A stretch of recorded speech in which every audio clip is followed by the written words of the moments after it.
Docteur Frédéric Mouquet, cardiologue à Lille, à l'hôpital privé Le Bois.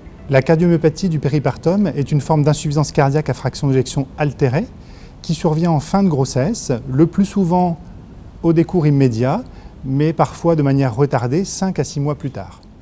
C'est une forme rare d'insuffisance cardiaque qui représente, dans les centres qui réalisent des bilans étiologiques ou pronostiques, un peu moins d'1% des cardiomyopathies dilatées non ischémiques. Le diagnostic est clinique, avec un tableau d'insuffisance cardiaque associé à l'échographie, à une altération de la fraction d'éjection du ventricule gauche et le plus souvent une dilatation également de ce ventricule gauche. Le diagnostic n'est pas forcément évident puisque les symptômes et signes cliniques dyspnée, œdème des membres inférieurs, asthénie sont assez peu spécifiques chez une patiente qui vient d'accoucher. Et donc il faut s'aider de scores de probabilité ou de l'association de ces différents symptômes et ne pas hésiter à recourir à quelques examens pour réaliser éventuellement une échographie. L'électrocardiogramme et le BNP sont deux bons examens de débrouillage et en cas d'anomalie doivent déboucher sur une échographie cardiaque qui confirmera ou infirmera le diagnostic de cardiomyopathie du péripartum. La prise en charge est celle d'une insuffisance cardiaque classique de la cardiopathie dilatée, mais présente quelques particularités, notamment à la phase aiguë. Même dans les états de choc cardiogénique, il faut s'efforcer de ne pas recourir d'emblée aux catécholamines et notamment à la dobutamine qui peut avoir des effets délétères et préférer d'autres inotropes tels que le lévosimendan. Et puis chez les patientes non en choc cardiogénique mais sévères, fraction d'éjection inférieure à 30%, intolérance aux premières doses de bêta-bloquants ou d'IEC, il faut systématiquement adresser ces patientes à des centres de référence qui ont l'habitude de prendre en charge ces patients sévères et dont le pronostic peut être engagé assez rapidement.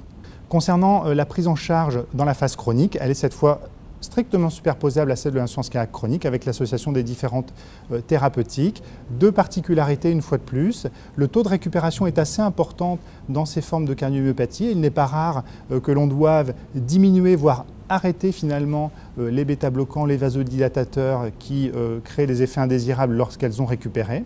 L'autre particularité est la possibilité éventuelle de remener une grossesse chez ces patientes.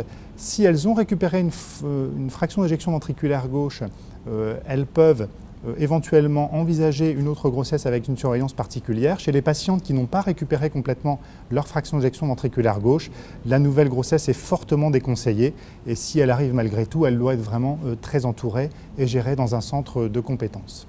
Concernant l'avenir et le futur de cette cardiomyopathie, on progresse beaucoup sur la physiopathologie qui s'oriente pour l'instant sur une dérégulation de l'angiogénèse en fin de grossesse. Il y a déjà des molécules telles que la bromocriptine qui peuvent éventuellement être utilisées au cas par cas.